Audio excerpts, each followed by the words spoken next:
Bueno, la clase de hoy es para comenzar con la parte de, como dice el título, simulación visual de escenarios arquitectónicos. Es una manera un poco sofisticada de decir algo que es mucho más simple.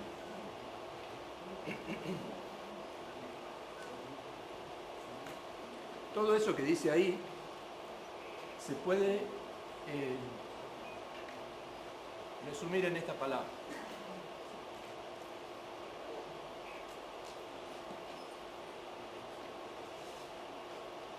Vuelvo a poner esto porque ahí está la respuesta del quiz.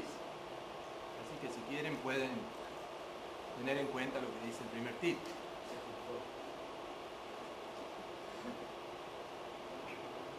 Y el renderizado que nosotros vamos a ver tiene una particularidad. Es arquitectónico. Habría que empezar por decir qué significa renderizado.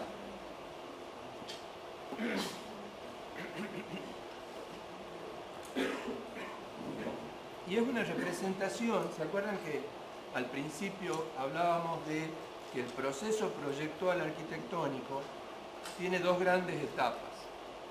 La etapa de concepción y la etapa de diseño. Y que al terminar cada una de estas etapas del proceso, necesitamos comunicar las ideas. En realidad estas etapas no terminan nunca, porque estamos permanentemente, durante el proceso proyectual, tratando de mejorar lo que hacemos. Pero llega un momento en donde hay que mostrarle al cliente, por ejemplo, de qué se trata el proyecto y tener una buena representación de eso. Esa es la primera instancia de comunicación a la que llamamos de renderizado, de presentación visual, simulando, cuando estamos en la etapa del proyecto, estamos simulando cómo va a quedar el producto terminado, el objeto arquitectónico terminado. Entonces decimos que solo existe virtualmente mediante una simulación visual que cobra realismo al aplicarle ciertos atributos. Esos atributos son de materialidad, o sea, le aportamos color, rugosidad, brillo, transparencia, abolladuras, reflejos, texturas, translucidez, una serie de otros atributos para que simulen materiales de la realidad.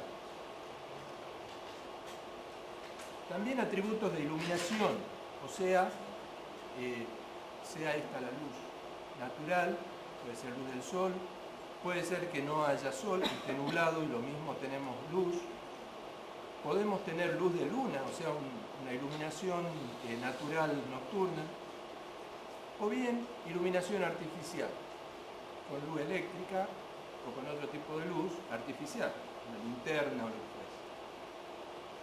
Y tenemos también influencias del ambiente, cielo, nubes, árboles, montañas, personas, paisajes urbanos, paisaje rural.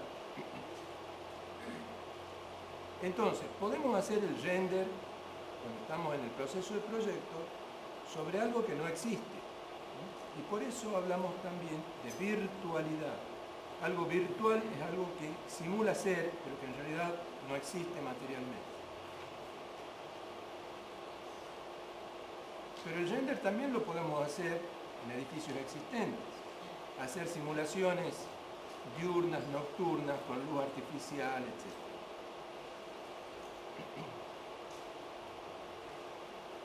Caso del Guggenheim de Bilbao, la ópera de Sydney, por ejemplo. El renderizado uno lo podría clasificar también en si es bidimensional, si es tridimensional o si es una animación. En principio, lo que hacemos es, cuando trabajamos con un producto o queremos obtener un producto bidimensional, son imágenes, por supuesto, pixelares que terminan siendo un mapa de bits. Perdón.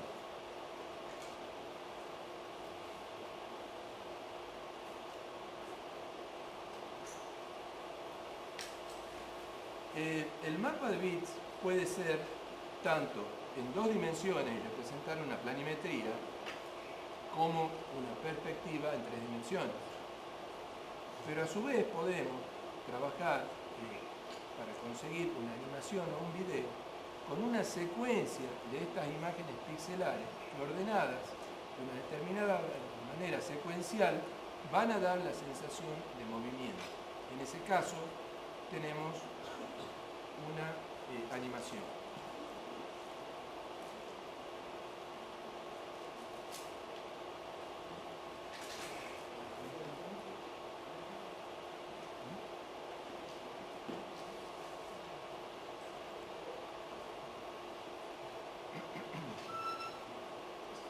Bueno, cuando tenemos una animación se pueden animar los objetos, se pueden animar las luces, las sombras,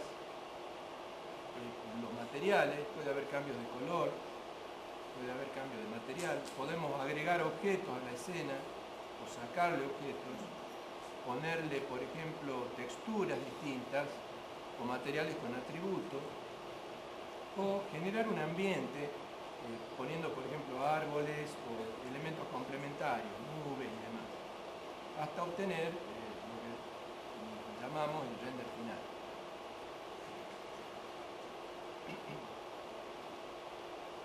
Ahora, ¿qué significa virtualizar de mayor a menor grado de abstracción?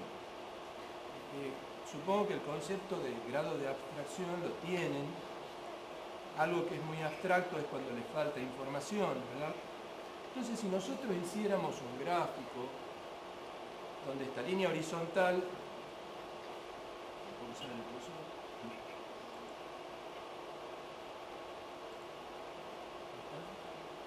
Esta línea horizontal representa el tiempo que transcurre entre la idea y el objeto arquitectónico una vez que lo estamos por materializar o lo estamos materializando. Y en esta línea vertical representamos el nivel de abstracción en el primer momento y acá el nivel de resolución o de definición que tiene el objeto en el primer momento y cómo va transcurriendo en el tiempo. Entonces, cuando estamos en la etapa de la idea, la abstracción del objeto es alta y la resolución o definición, condiciones de poder describirlo al objeto, es baja, o sea, está muy cerca, digamos, del eje horizontal acá. Y a medida que transcurre el tiempo va bajando el nivel de abstracción y va creciendo el nivel de resolución. Hasta cuando tenemos el objeto en condiciones de construirlo, ya la resolución es total y la abstracción es mínima o nula. Yo les preguntaría, por ejemplo, ¿qué interpretan que es ese gráfico? ¿Alguien puede decirme qué es este gráfico? ¿Qué te hace pensar que es la ciudad de San Miguel? ¿Qué elementos hay ahí que te hacen pensar que es la ciudad de San Miguel? El río, la montaña. Bien. Esta manchita verde, el Parque 9 de Julio, esta línea naranja, el ferrocarril que ya no está funcionando, pero que en planos todavía existen. O sea, hay un alto nivel de abstracción, con muy pocos elementos, estamos diciendo esto es Tucumán. Cuando empezamos a bajar ese nivel de abstracción es porque proveemos más información. Entonces acá tenemos, está empastado el dibujo, pero se supone que hay un bajo nivel de abstracción. Va bajando el nivel de abstracción y va subiendo el nivel de definición de las cosas que aparecen ahí.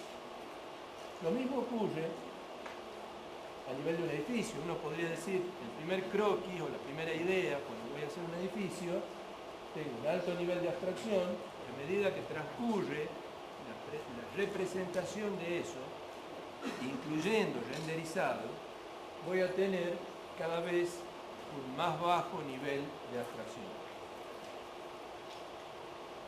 Y esto se puede representar en un gráfico, en un cuadro, en donde tenemos las distintas escalas de objetos arquitectónicos, desde la ciudad, pasando por un conjunto urbano, un edificio, a lo mejor un departamento completo, un local, hasta un componente que podría ser una ventana, una puerta, como niveles de integración de acuerdo a sus escalas. Si acá los representáramos, por ejemplo, como sistemas, este es el sistema ciudad, donde uno de estos puntos es el subsistema conjunto, y del conjunto tenemos el subsistema edificio y así siguiendo hasta el componente. Cada uno de estos objetos que tiene un nivel de definición que uno lo asocia a una escala de representación, a pesar de que la computadora no tiene escala, uno trabaja en unidades de medida, a la hora de imprimir tengo que sacarlo al plano en una escala determinada. Entonces, estas escalas que se asocian a las escalas tradicionales están marcando más o menos de qué elemento estoy hablando, de qué objeto arquitectónico estoy hablando para poder hacer su representación. Y su representación, que es lo que está acá a la derecha, puede ser con distintos niveles de abstracción.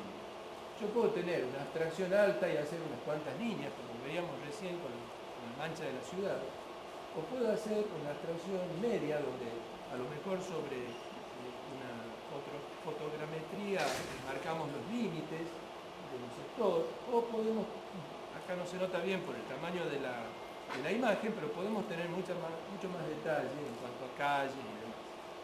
Y lo mismo pasa en cualquiera de las escalas de representación correspondientes. Yo puedo arrancar con un croquis, un conjunto, voy definiendo cosas y acá ya tengo hasta medidas. Y lo mismo en todos los niveles, ¿no? Hasta el componente. A medida que avanzamos hacia una abstracción baja es porque estamos definiendo mayor cantidad de elementos que permiten una descripción para su materialización y para su construcción. Bueno, ¿cuáles serían las técnicas de virtualización orientadas al trabajo arquitectónico? Cuando decimos técnicas de virtualización, como he dicho al principio, estamos hablando de algo que es una simulación de un escenario arquitectónico. Para poder simular este escenario, lo que hacemos es trabajar con distintas técnicas. La primera técnica, que es lo que ya hemos venido haciendo en la primera parte de la materia, son técnicas de modelado, de definición y descripción de la forma. Pero ahora que tenemos ya el modelo, tenemos que pasar a la segunda técnica, que es, por ejemplo, la de aplicación de materiales que simulen que estamos trabajando con un modelo de la realidad. Y lo que hacen los materiales es definir y describir el aspecto de esos objetos, la apariencia. Luego trabajamos con técnicas de iluminación, definición y descripción de la luz según las condiciones ambientales. Si se trata de luz natural, luz artificial, si se trata de la mezcla de ambas. Y por último, técnicas de visualización, que implica incorporar cámaras que cuando uno obtiene un resultado fotográfico, digamos una imagen estática, estamos trabajando con una imagen única, esa es una situación, y la otra sería tener imágenes dinámicas, o sea, que simulen una animación, un video, ya sea moviendo la cámara o moviendo los objetos o moviendo o cambiando, transformando los materiales, el color, etcétera, como hemos visto recién. En el proceso de proyecto arquitectónico hay que distinguir dos clases de modelos a la hora de renderizar o de presentar el producto. Los que sirven para representar la idea arquitectónica con mayor o menor detalle, por ejemplo, para convencerlo al cliente de que eso es lo que le conviene hacer. Y en el otro extremo, digamos, los que sirven para representar la factibilidad constructiva por ejemplo, para la aprobación municipal o para transmitir dimensiones, detalles a los especialistas que intervienen en la obra. El renderizado será igual en cualquier etapa del proceso proyectual. Hemos dicho desde el principio, desde la primera clase, que hay dos etapas principales, dos instancias principales, que son la de concepción, donde uno tiene las ideas de lo que uno quiere hacer, y la de diseño, en donde uno va a describir para la puesta en el mundo real del objeto diseñado. Bueno, con el renderizado pasa lo mismo. Con el renderizado uno arranca a lo mejor con un croquis o con una representación rápida a la que le va agregando algunos detalles, algunos colores, luego agrega texturas, luego luces y varias pruebas de luces hasta que uno se conforma con esa imagen que es la que le quiere mostrar al cliente, por ejemplo. Para eso, volviendo a cuáles son las técnicas, cuáles son los atributos de esas técnicas, tenemos que decir que hay que conocer sobre materiales. Los materiales que sirven justamente para definir y describir el aspecto de esos objetos con los que estamos trabajando. Y en el contexto de las técnicas digitales tenemos que hacer una distinción. Por un lado están los materiales que tienen un conjunto de propiedades físicas, como el color, ¿no? El brillo, la textura, la translucidez, y que están configuradas usando aplicaciones digitales específicas y que se pueden aplicar tanto en 2D como en 3D y en distintas dimensiones. Lo que uno tiene que hacer es adaptar ese material, esos atributos, al objeto según sus dimensiones y su uso para que tenga una apropiada aplicación sobre el objeto. Y por otro lado está el concepto de mapa. Les advierto que esto que estoy explicando en este momento es una de las preguntas del quiz, así que traten de entender de qué se trata la diferencia. El mapa es una imagen del tipo bitmap, o sea, píxeles, un mapa de bit, utilizada para cubrir la superficie del objeto virtual, ya sea tridimensional o bidimensional, usando una aplicación de gráficos digitales especiales. Como metáfora, es como aplicar un papel de empapelado en la habitación.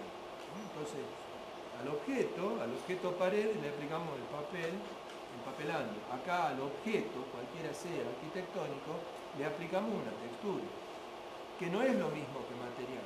El material tiene otros atributos, no es solo la textura. Ustedes han trabajado con SketchUp. No sé si habrán llegado en Técnicas 1 a hacer algo de render. Por ejemplo, hay un renderizador que se llama IDX, Conditioner, y lo que hace el SketchUp cuando uno aplica lo que ellos llaman material, en realidad no es un material, es una textura, es un mapa de bits. Y para que tenga resultados de material, hay que trabajar con un plugin que le aporta los atributos de brillo y demás, que es, por ejemplo, el IDX. Hay una gran diferencia entre lo que es un mapa y lo que es un material.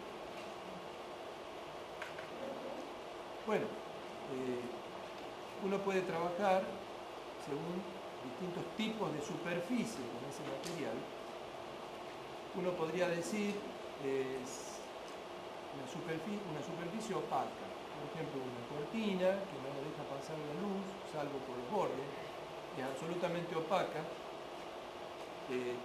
Una superficie especular, como una superficie de agua, una pileta de natación, un lago. Una superficie difusa, donde no está muy definido lo que es ni como textura ni como luminosidad el resultado de la presentación del objeto. Una superficie translúcida y una superficie transparente, por nombrar algunos, ¿no? Hay más tipos de superficie. Algunas propiedades son el color, reflexión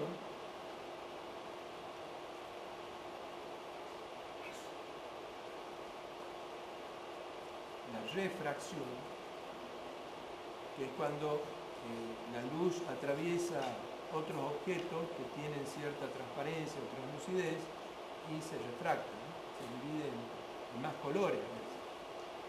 Transparencia,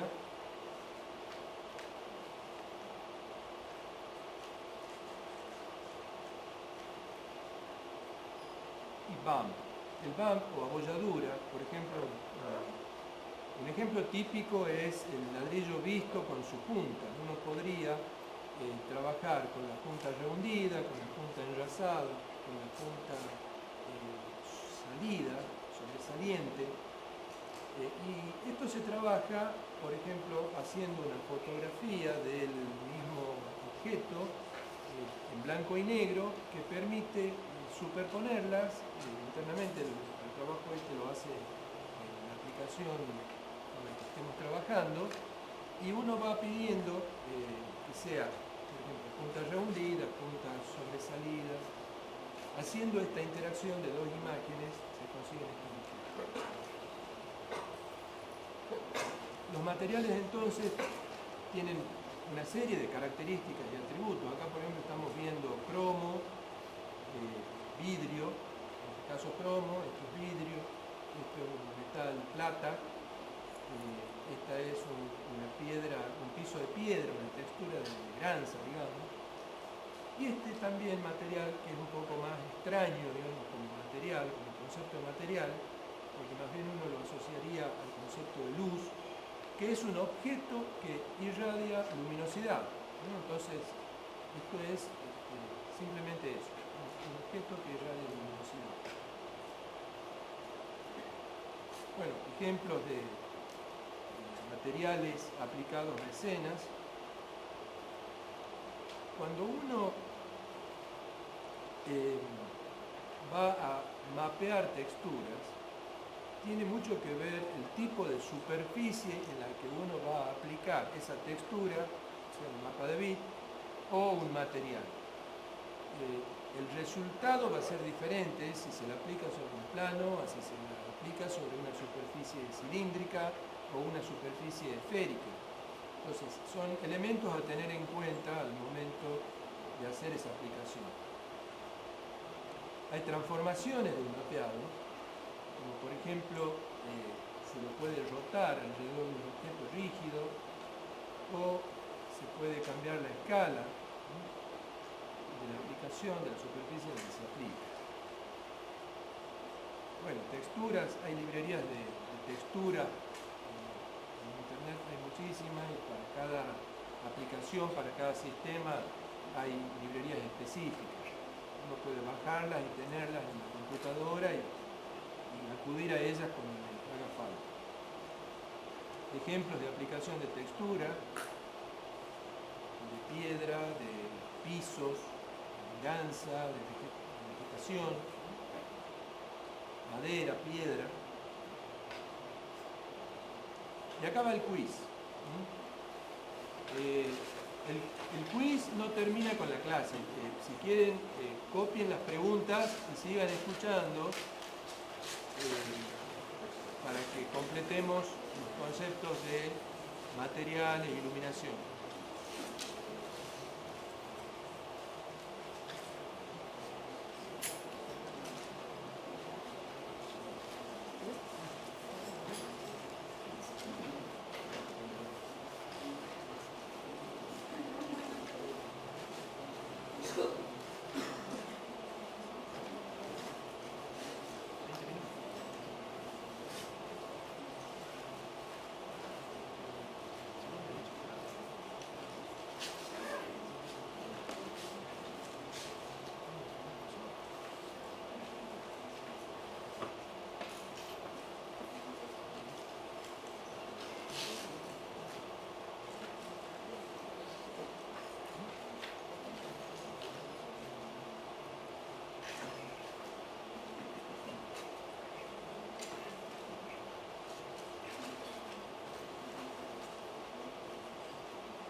¿Están copiados?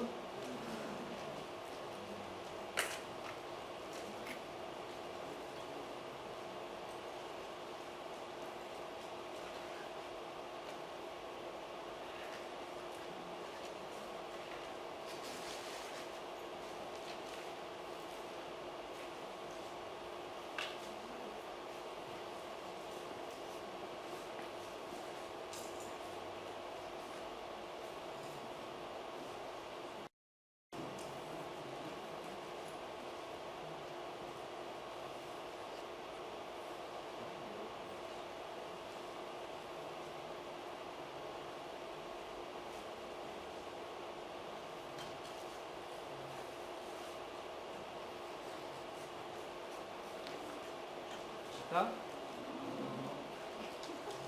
A ver, no les estoy pidiendo que contesten ahora, solo que copien y sigamos, porque si no nos alcanza el tiempo. Contestan después.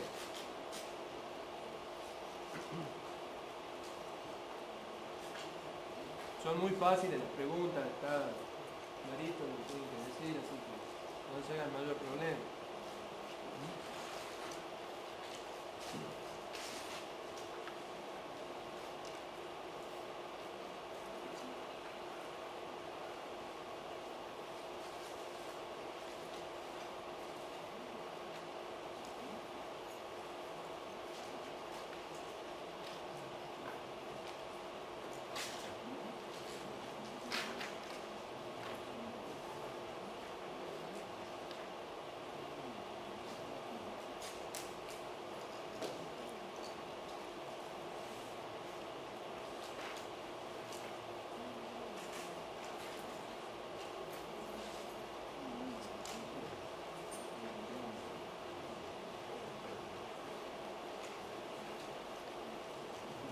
Bueno, como un ejemplo sencillo de proceso de renderizado, uno parte de un modelo, hemos dicho, ¿cierto? Hemos dicho modelo, materiales, luces, eventualmente visualización con cámaras, que pueden ser cámaras fijas, cámaras móviles, y el resultado de la visualización puede ser estática o dinámica. Pero uno arranca con un modelo básico. A ese modelo básico se le va, en primer término diría yo, agregando texturas de material. A esas texturas de materiales después le agregamos componentes y detalles del modelo y luego luces, en este caso luz natural del sol, y aparecen las sombras. Y bueno, y da como resultado final algo más o menos como esto. Un modelo que era muy sencillo, tiene, no digo que sea muy sofisticado, pero tiene un grado de realismo que no tenía el modelo básico. Ahora hablemos de iluminación. La iluminación como definición y descripción de la luz según condiciones ambientales. Le Corbusier decía que la arquitectura es el encuentro de la luz con la forma. Dicho de otra manera, hay frases famosas de Le Corbusier, dice algo así como: la arquitectura es el juego magnífico de volúmenes de luz.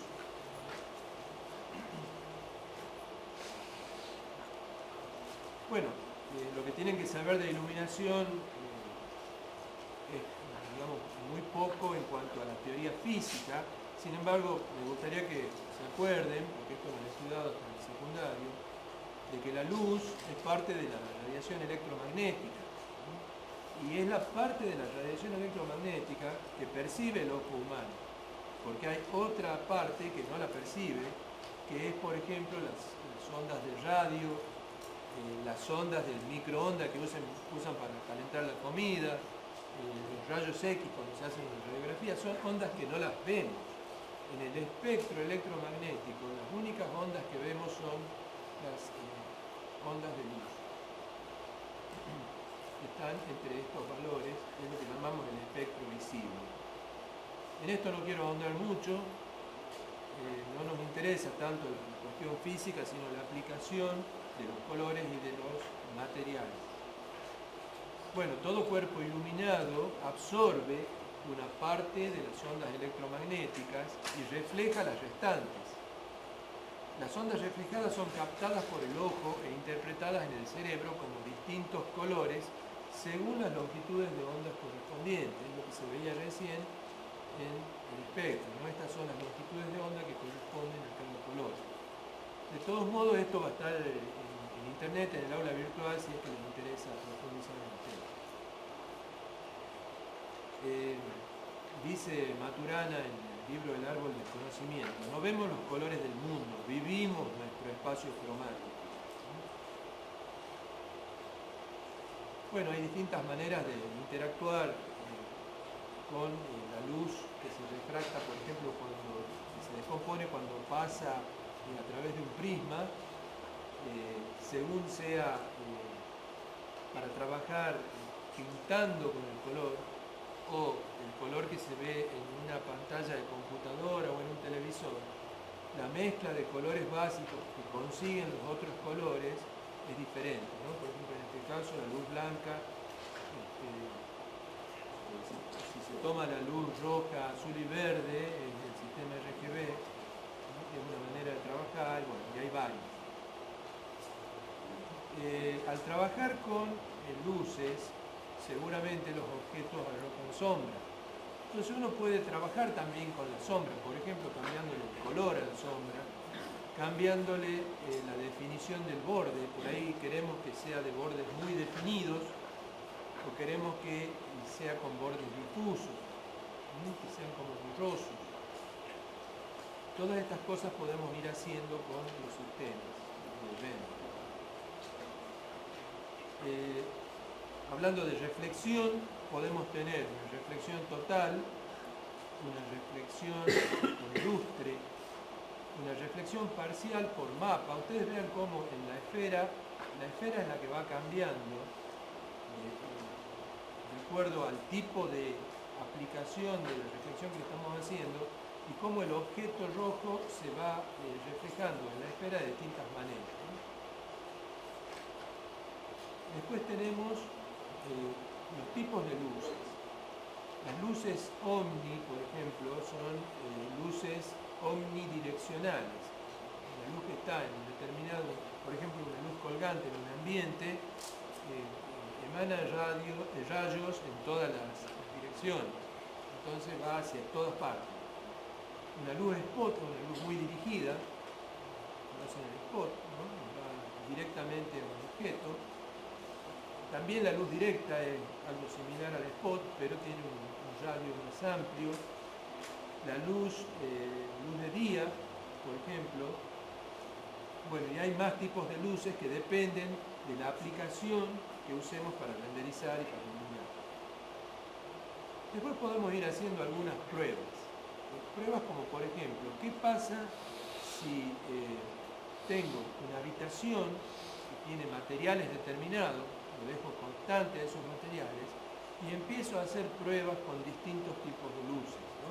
Entonces tengo una situación lumínica variable, pero los materiales y los objetos iluminados son constantes.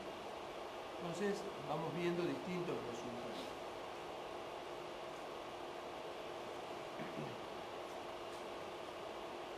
Se podría también, obviamente, hacer la prueba al revés, ¿no? Dejar que los variables sean los materiales y que la luz sea constante. Entonces vamos viendo cuál es lo que más nos conviene.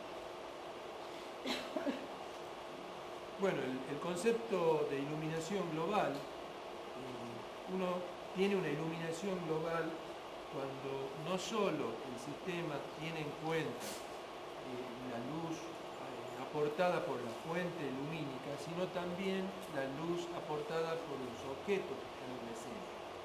O sea, se tienen en cuenta los rebotes de la luz. En teoría, y va a depender del sistema, el render en ese caso va a tardar un poco más, mientras más elementos tengamos, con mayor definición, con una geometría más compleja, y tenga el sistema que hacer la lectura de qué luminosidad, qué reflexión, qué refracción y todas las demás propiedades físicas va aportando cada uno de los objetos que está en la escena para una iluminación global.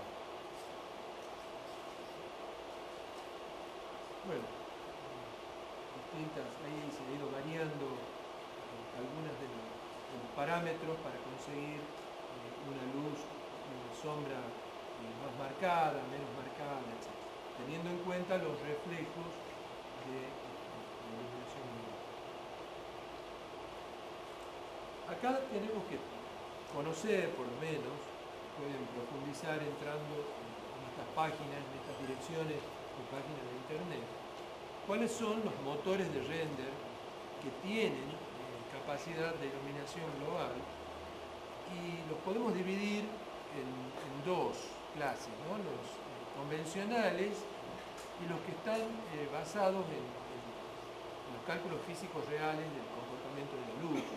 Entonces, entre los primeros, los render biased, está el V-Ray, el Mental Ray, el Blender, Lightscape en Brasil, y en los que son un poco más sofisticados, el Maxwell, Indigo, Light Render, y hay más. Ahí pueden ustedes entrar a esas páginas y curiosear un poco sobre cuál es la performance de cada uno de los sistemas.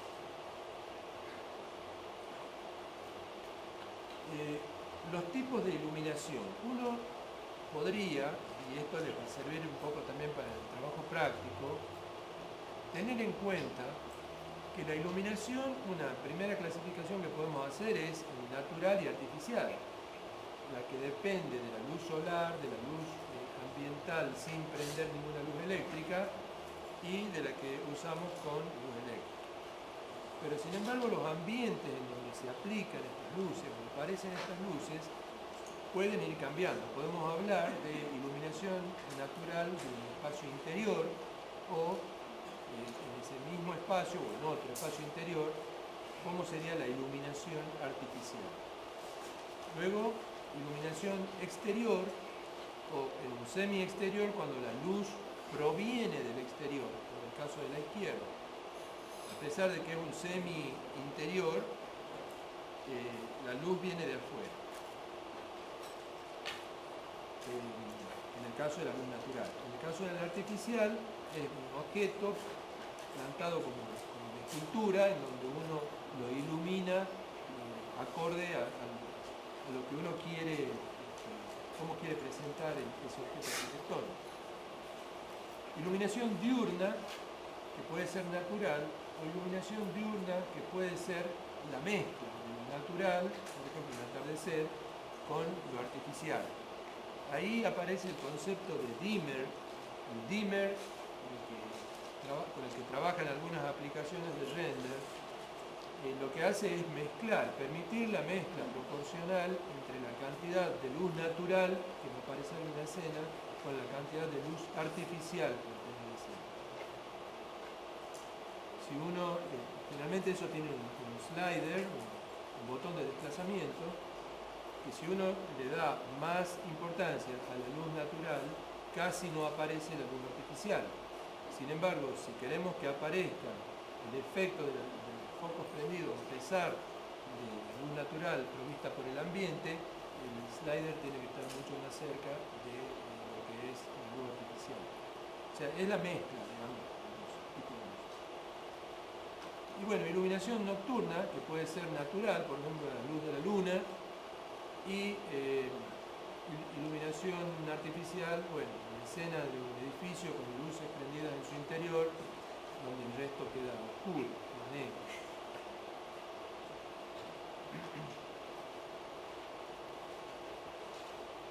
Bueno, tenemos algunos casos de iluminación natural, en este caso representación estática interior.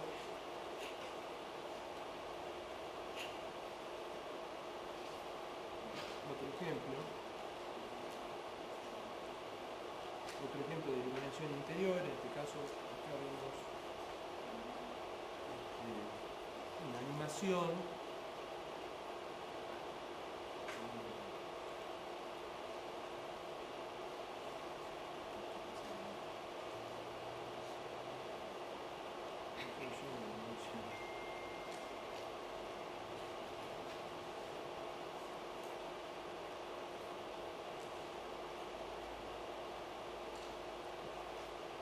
puede ser que se inhiba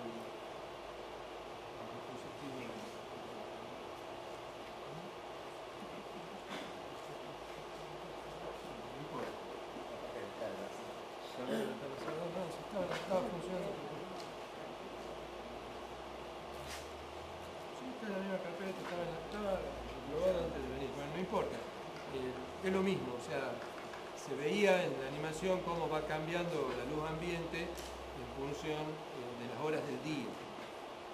Pero el concepto es fácil de entender.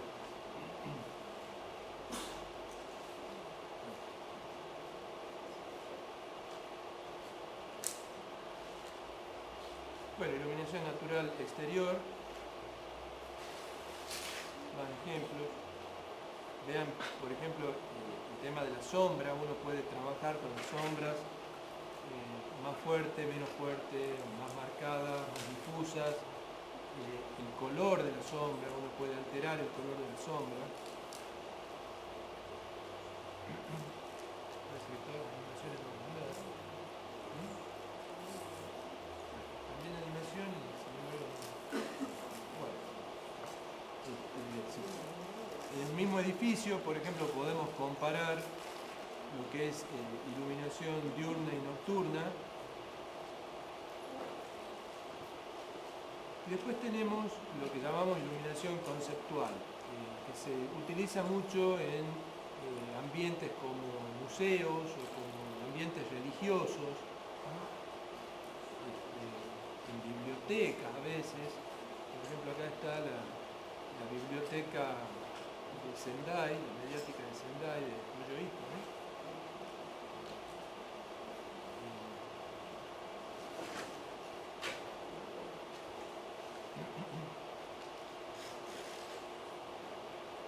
A veces para describir o mostrar un edificio de valor patrimonial se iluminan ciertos detalles ornamentales que están en la fachada. O por ejemplo hay un tipo de iluminación muy particular cuando se trata de un ambiente de trabajo, que dependiendo del ambiente de trabajo necesita más luz natural o puede ser una intermedia luz natural.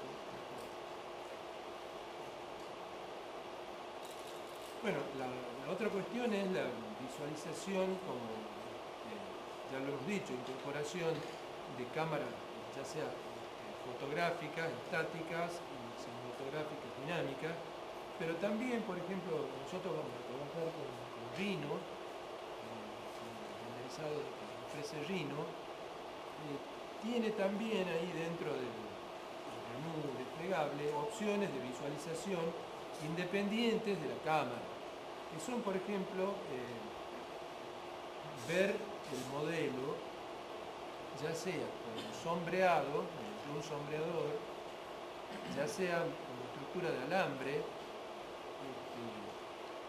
como una representación artística tipo croquis. O sea, hay otros modos de visualización que son independientes de la cámara. O sea, además de fijar la cámara para tener un punto de vista determinado, uno puede hacer la presentación o representación con estilos, digamos. Lo mismo tiene SketchUp, varios programas tienen eso.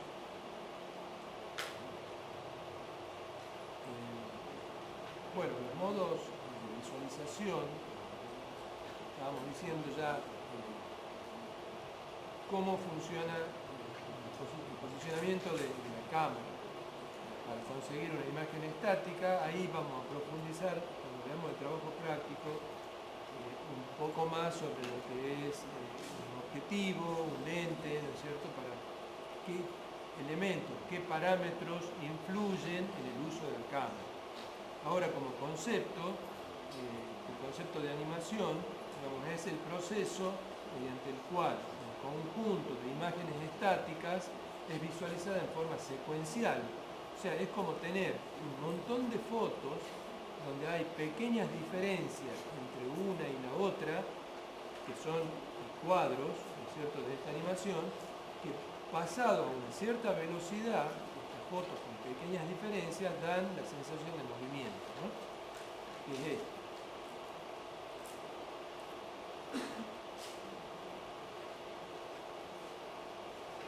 Los conceptos fundamentales cuando tratamos el tema de renderizar mediante una animación son un cuadro, que llamamos frame, que es cada una de estas fotitos que decimos, cada una de estas imágenes generadas del modelo que estamos por representar. Y después el cuadro clave, que son cuadros importantes dentro de la secuencia, donde generalmente quien hace la animación, nosotros, digamos, lo que producimos, lo que preparamos son los cuadros clave. Y los cuadros intermedios entre dos cuadros clave los evalúa y los prepara la aplicación, el sistema con el cual estamos trabajando. Bueno, conceptos de interpolación, el manejo del tiempo y el manejo de la velocidad, que sea más rápida o menos rápida la animación. Cuando se había comenzado a trabajar con animación, se trabajaba en dos dimensiones. Entonces los dibujantes, por ejemplo de caricaturas o dibujos animados, tenían que dibujar todos los cuadros, con pequeñas variaciones. Ahora, con los sistemas digitales, nosotros solo nos ocupamos de los cuadros clave, y es la aplicación la que se ocupa de los cuadros intermedios.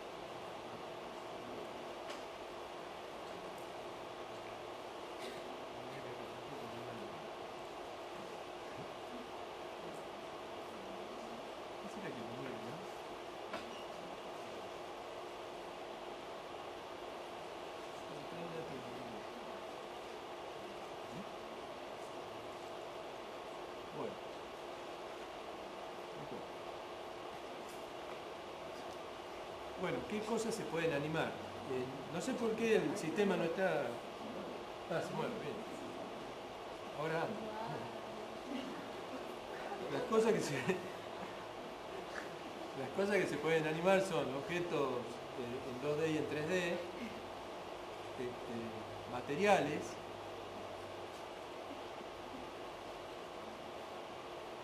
dentro de lo que son los atributos de los materiales. Tenemos el color, la transparencia,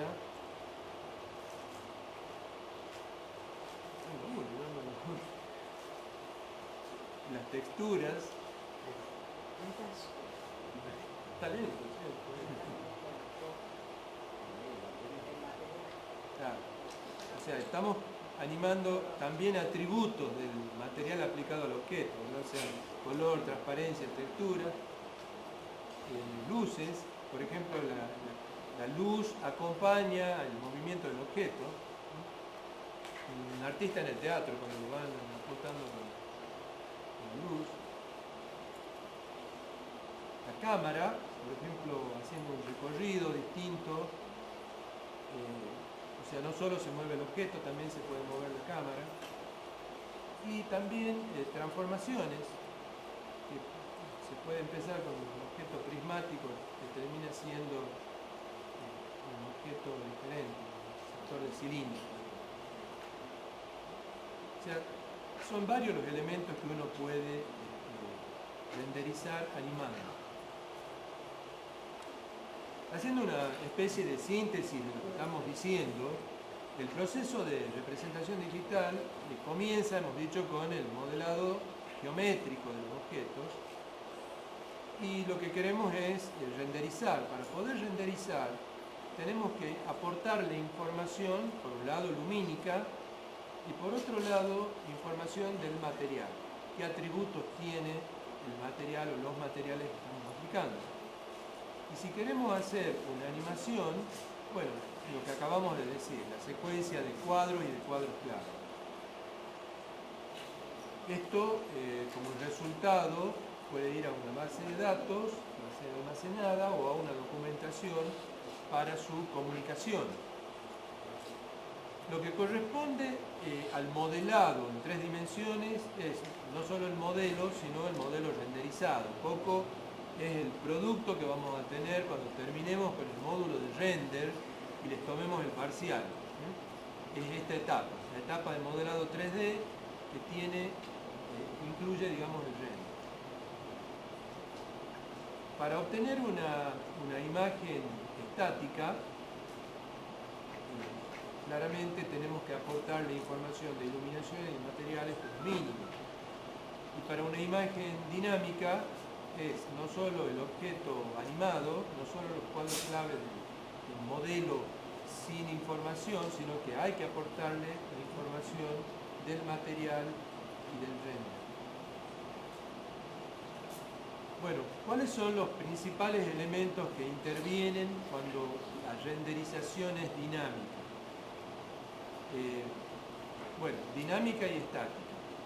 Los puntos de vista, la cámara, ¿dónde la ubico? ¿Qué objetivo pongo? ¿Qué lentes vamos a usar? En cuanto a la apariencia, los materiales y las texturas.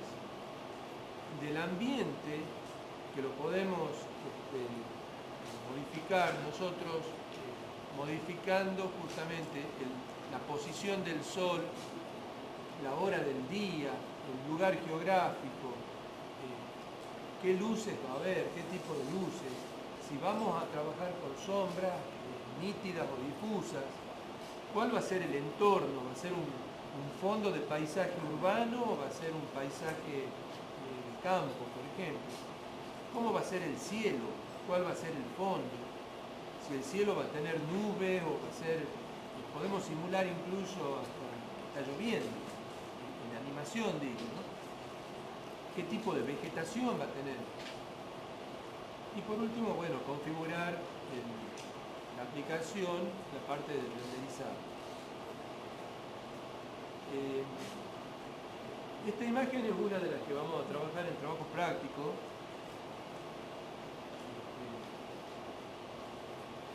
Acá tratamos de hacer una simulación realista del comportamiento de luces.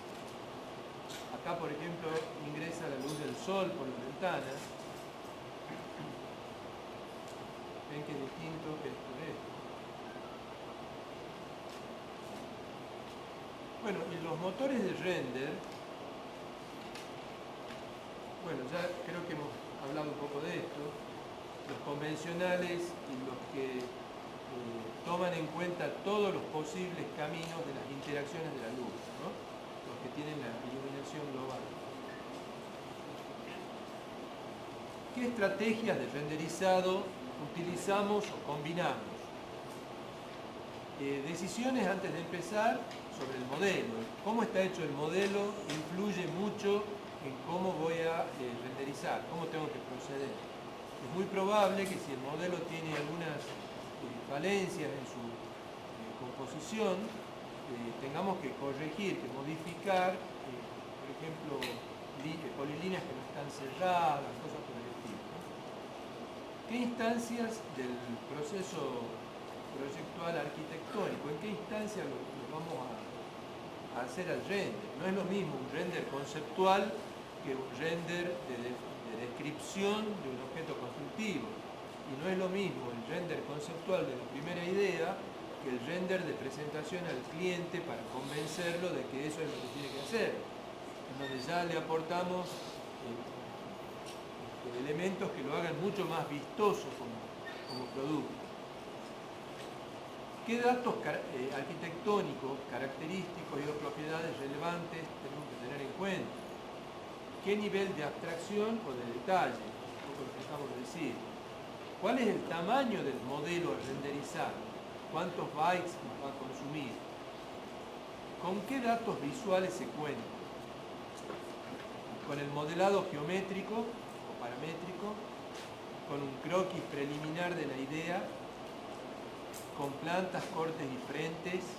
¿Con fotos o imágenes escaneadas? ¿O es un edificio construido? Hay que definir la cantidad de información, o sea, el flujo de datos. Sobre él o los programas, aplicaciones y sus prestaciones, tenemos que saber, antes de empezar a renderizar, de qué tiempo disponemos, cuáles son las técnicas de renderizado y los motores de render que nos conviene utilizar, cuál es la capacidad de transferencia a los formatos más usados, cuál es la compatibilidad con otros sistemas para poder transferir eso y trabajarlo en otros sistemas si es que hace falta, qué programas conocemos, y para obtener resultados óptimos hay que siempre evaluar la relación costo-beneficio. Bueno, como una reflexión final, como las técnicas digitales son tan cambiantes, tenemos que tener en cuenta las palabras de Alvin Toffler en la tercera ola. Lean eso y con eso termina mi parte. Seguimos con la parte práctica dentro de un ratito. ¿No?